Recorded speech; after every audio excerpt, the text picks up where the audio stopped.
শহীদ আল্লামা দেলোয়ার হোসেন সাঈদী রাহিমাহুল্লাহ যতগুলো কথা তার ব্যাপারে বলেছিলেন প্রত্যেকটা কথা অক্ষরে অক্ষরে বাস্তবায়িত হয়েছে। বলেছিলেন তোমরা বেশি লাফালাফি করো না, সময় আসবে তিনি বলতেন ইন্দুরের গর্তেও জায়গা পাবা না। এক বিচারপতি সোনার মানিক না, আসলে মানিক জাতির জন্য একটা বিচারক হয়ে জাতির সামনে একটা খারাপ দৃষ্টান্ত স্থাপন করেছে। সে পালাতে গিয়ে জঙ্গলের ভিতরে কলা পাতায় আশ্রয় নিতে হয়েছে, ইন্দুরের গর্ত খুঁজে পায়নি। ঠিক তেমনি কথা বলতেন মৌলবাদী মৌলবাদী বলো, আমরা তুলে ধরে এমন জাগুনি দিব দাদার বাড়ি যাই আশ্রয় নেবা। কোথায় আছেন? সেখান থেকে ব্রেন চাইল্ড, ওখান থেকে তিনি তৈরি হয়েছেন, ওখান থেকে তাকে পুশ করা হয়েছিল, আবার আমরা পুশ করে তাকে ওখানে পাঠিয়ে দিয়েছি। জনগণ তাকে আবার তার আসল জায়গায় পাঠিয়ে দিয়েছে। সুতরাং অতিমাত্রায় চালাকি করে কোনো লাভ হয় না, এটা প্রমাণিত হলো। জামাত শিবিরের বিরুদ্ধে, এদেশের জনগণের বিরুদ্ধে এমন কোন কাজ আপনি বাকি নাই, করেন নাই। আমাদেরকে হাঁটতে দেন নাই, চলতে দেন নাই, বাসে চড়তে দেন নাই, আমাদেরকে হোটেলে বসে চা খেতে দেন নাই, ঔষধ কিনতে দেন নাই, আমাদেরকে নামাজ পড়তে বাধা দিয়েছেন ঈদগাহে, আমাদেরকে রোজার ঈদে, কোরবানির ঈদে, ঈদের নামাজ পড়তেও আপনি বাধা দিয়েছেন, গ্রেফতার করেছেন।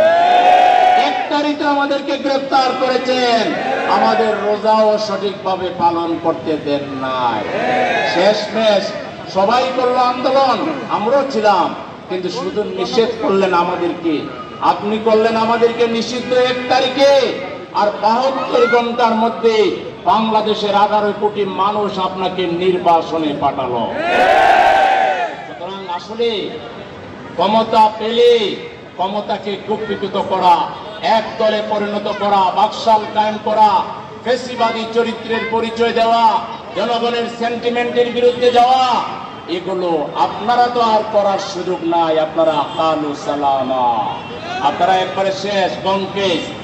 ভবিষ্যতে বাংলাদেশে যারা রাজনীতি করবেন তাদের কথায়, আচরণে যদি দখলদারি মানসিকতা তৈরি হয়, যদি এককভাবে খাওয়ার চেষ্টা করেন, এককভাবে শুধু আপনারাই থাকবেন আর কেউ থাকবে না, এটা যে কেউ যদি পোষণ করে, এটা যদি জামাতও পোষণ করে, আমি মনে করি জামাত পোষণ করার কোনো প্রশ্নই নাই।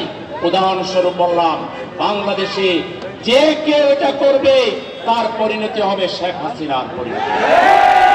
এজন্য বাংলাদেশের রাজনীতি হলো মিলেমিশে চলার রাজনীতি। বাংলাদেশের রাজনীতি হলো সহনশীলতার রাজনীতি। বাংলাদেশের রাজনীতি হলো সৌহার্দ্যের রাজনীতি, সম্প্রীতির রাজনীতি। এর বাইরে চাঁদাবাজি, টেন্ডারবাজি, দখলবাজি, হামসে বড়া কৌন হয়, আমি সব, এরকম কোন মানসিকতা যদি কোন দল পোষণ করেন, ইতিহাসের আস্থা করে যাওয়া ছাড়া কোনো বিকল্প থাকবে না। এজন্য এই শেখ হাসিনা যেভাবে এবং তার পিতা শেখ মুজিবুর রহমান যেভাবে একদলীয় বাকশাল কায়েম করে বাকি দলগুলোকে, পত্রিকাগুলোকে নিষিদ্ধ করে তারা এই দেশকে চিরস্থায়ীভাবে তাদের বন্দোবস্তে নেওয়ার জন্য, তাদের কর্তৃত্ব নেওয়ার জন্য যেভাবে পুলিশকে, প্রশাসনকে, র্যাবকে, সকল প্রশাসনের সকল স্তরকে তারা যেভাবে কুক্ষিগত করেছিলেন, কিন্তু শেষমেশ তাদের শেষ রক্ষা হয়নি। ঠিক তেমনি আগামীর বাংলাদেশ এটাকেও কুক্ষিগত করার চেষ্টা করলে তাদের কোনো শেষ রক্ষা হবে না। বাংলাদেশ এটি 18 কোটি মানুষের বাংলাদেশ। এটা যদি 20 কোটি হয়, 25 কোটি হয়, 100 কোটি হয়, এই বাংলাদেশের মালিক হবে 100 কোটি মানুষ। কোন বিশেষ দল, কোন কয়েকটা রাজনৈতিক দল কিংবা কয়েকটি রাজনৈতিক গোষ্ঠী এই বাংলাদেশের মালিক কখনো হতে পারবেন না। বাংলাদেশের চালাবে বাংলাদেশের জনগণ ইনশাআল্লাহ। ইনশাআল্লাহ এদেশের রাজনীতির চাবিকাঠি, প্রশাসনের চাবিকাঠি যদি জামাতে ইসলামের হাতে আসে, আমরা 18 কোটি মানুষকে বাংলাদেশের মালিক বানাবো ইনশাআল্লাহ।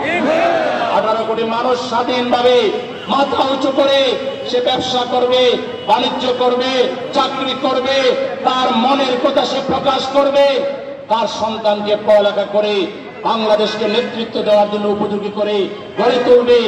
আমরা এমন একটা ইনক্লুসিভ বাংলাদেশ করব